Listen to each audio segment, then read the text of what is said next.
आखिर क्या है भगवान राम और माता सीता की मृत्यु का रहस्य? क्या भगवान राम और माता सीता का मृत्यु एक साथ ही हुआ था? और कैसे हुआ राम और माता सीता की मृत्यु? तो दोस्तों, अगर आप नहीं जानते कि क्या थी राम और माता सीता के मृत्यु के पीछे की सच्चाई, तो दोस्तों वीडियो को अंत तक देखना। अगर वीडियो अच्छी लगे तो वीडियो को लाइक और चैनल को सब्सक्राइब जरूर कर लें। चलते हैं वीडियो की ओर। भगवान श्री विष्णु के अवतार माने जाने वाले प्रभु श्री राम का जन्म अयोध्या में हुआ था, लेकिन भगवान राम की धर्मपत्नी सीता माता और प्रभु राम की मृत्यु से जुड़ा हुआ रहस्य भी है जो आप लोग नहीं जानते।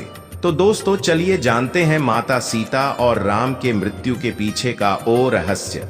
हिंदू धर्म की मान्यताओं के अनुसार भगवान विष्णु ने अपना जब 7वां अवतार मनुष्य के रूप में लिया था तो पत्नी यानी माता सीता के बारे में सभी को पता है कि धरती के फटने के बाद वो उसमें समा गई थी, लेकिन भगवान राम की मृत्यु के बारे में पौराणिक कथाओं में वर्णन है। भगवान राम के स्वर्गलोक गमन के कारण और तरीके का वर्णन वाल्मीकि रामायण में मिलता है, लेकिन किस तिथि को उनका स्वर्गलोक गमन हुआ यह ज्ञात किसी को ज्ञात नहीं है। हिंदू मान्यताओं के अनुसार उसी समय ब्रह्मा जी विमान लेकर आते हैं और भगवान श्री विष्णु उस पर बैठकर अपने परम धाम की तरफ चले गए थे। पौराणिक कथाओं के अनुसार माता सीता अपने पुत्रों के साथ वाल्मीकि आश्रम में ही रहती थी। जब भगवान श्री राम ने अश्वमेध यज्ञ का आयोजन किया तो उस यज्ञ में वाल्मीकि जी ने लव और कुश को रामायण सुनाने के लिए भेजा। राम ने दोनों कुमारों से यह चरित्र सुना। इसके बाद राम ने सीता को कहलाया कि यदि वे निष्पाप हैं तो यहाँ सभा में आकर अपनी पवित्रता प्रकट करें। वाल्मीकि जी माता सीता को लेकर सभा में गए।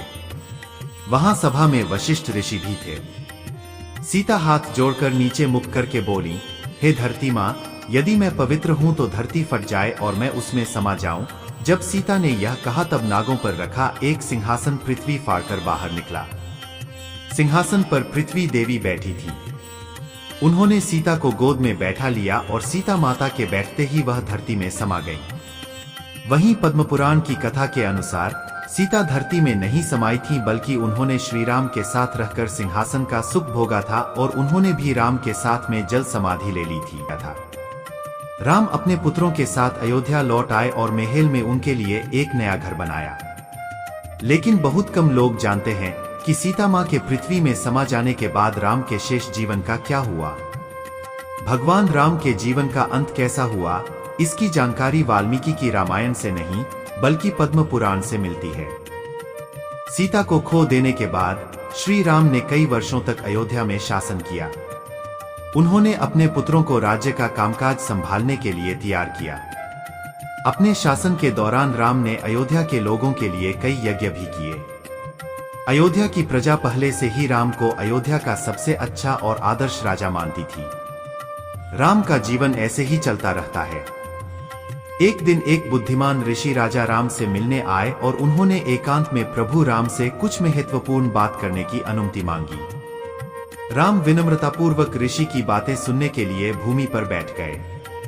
ऋषि की सलाह के अनुसार राम ने अपने भाई लक्ष्मण से कहा कि वह दरवाजे पर ही रहें और इस महत्वपूर्ण बातचीत के दौरान यदि कोई आता है तो उसे प्रवेश करने की अनुमति न दें।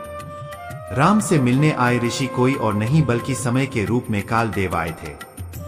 कालदेव श्री राम को यह याद दिलाने के लिए आए थे कि पृथ्वी पर उनका समय अब समाप्त हो गया है और उन्हें अब अपने मूल निवास वैकुंठ लौट जाना चाहिए। राम और कालदेव के बीच चल रही गोपनीय बातचीत के दौरान ही महर्षि दुर्वासा का आगमन होता है। महर्षि दुर्वासा अपने क्रोधी स्वभाव के लिए जाने जाते थे। महर्षि दुर्वासा ने राम से तत्काल मुलाकात की अनुमति मांगी। लक्ष्मण महर्षि दुर्वासा को स्थिति समझाने की कोशिश करते हैं, लेकिन महर्षि दुर्वासा नहीं मानते हैं। वह लक्ष्मण पर क्रोधित हो जाते हैं और यहाँ तक कह देते हैं कि अगर उन्हें अंदर नहीं जाने दिया गया तो वह लक्ष्मण को श्राप दे देंगे।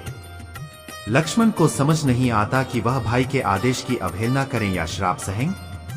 लक्ष्मण को इस बात का एहसास होता है कि यह सारी स्थिति उन्हें उनका अंतिम मार्ग दिखाने का संकेत थी। वह सरयू नदी में समा जाते हैं और अनंत शेष का रूप ले लेते हैं।